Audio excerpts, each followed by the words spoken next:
Des cerveaux sur le cloud, des fourmis qui explosent et un sport inventé par l'intelligence artificielle. Nous sommes le mardi 16 avril, je suis Jeanne, bonjour à tous. Voici votre concentré d'actualité scientifique, sélectionné par Maxi-Science. La différence entre l'homme des cavernes et nous, c'est le résultat de la science. Et ce n'est pas une opinion, c'est de la science. Notre monde n'est pas si moche. Nous vous l'annoncions la semaine dernière, la toute première photo d'un trou noir a été capturée dans une galaxie voisine. Le désormais célèbre objet céleste possède maintenant un nom, il s'appelle Powei, ce qui signifie en haïtien la création sombre insondable ornée. C'est l'un des astronomes à l'origine de cette photographie historique qui a eu l'honneur de lui trouver un nom.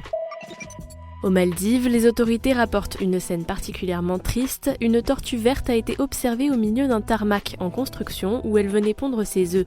Lorsqu'elles doivent pondre, les tortues marines retournent en effet instinctivement sur leur plage natale, mais celle-ci avait entre-temps été transformée en piste d'atterrissage dans le cadre d'un projet d'aéroport financé par les Émirats arabes unis.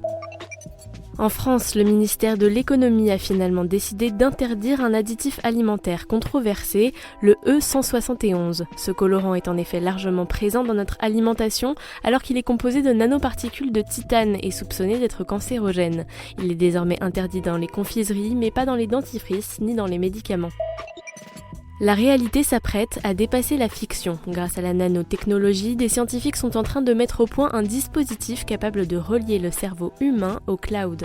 Le but, permettre un échange de données instantané et créer un super cerveau mondial. Quelques obstacles restent cependant à franchir avant d'en arriver là, comme celui de s'assurer que cette technologie ne compromette pas la santé humaine. Super, j'adore. Alors écoute-moi bien, je vais essayer d'être clair avec toi. Ouais, génial. C'est une première mondiale, le gigantesque avion Stratolaunch a effectué avec succès son premier vol d'essai. Mesurant près de 2 Airbus A380, cet avion américain aura pour mission de larguer des fusées en altitude, s'il parvient toutefois à voir le jour, car son avenir demeure incertain. Les finances de Stratolaunch sont en effet directement liées au cofondateur de Microsoft, Paul Allen, qui est décédé en octobre dernier.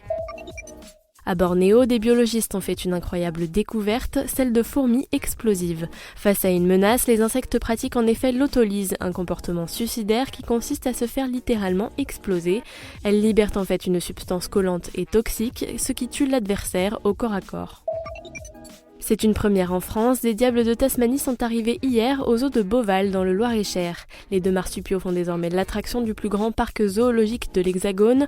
L'établissement espère également recevoir 2 femelles dans les années à venir. Coût total de l'opération, 350 000 €. Vous connaissez bien sûr le football, le rugby ou encore le tennis, mais connaissez-vous le Speedgate ? C'est le nom donné à un tout nouveau sport qui mélange les règles, les terrains et les ballons de tous les sports existants.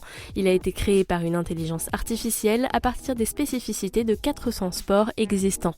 C'est tout pour aujourd'hui, on vous dit à demain pour de nouvelles actualités scientifiques, mais en attendant, si vous souhaitez approfondir les nouvelles du jour, rendez-vous sur le site de Maxi-Science. Voilà. Il ne reste plus qu'à vous remercier de votre attention. Au revoir.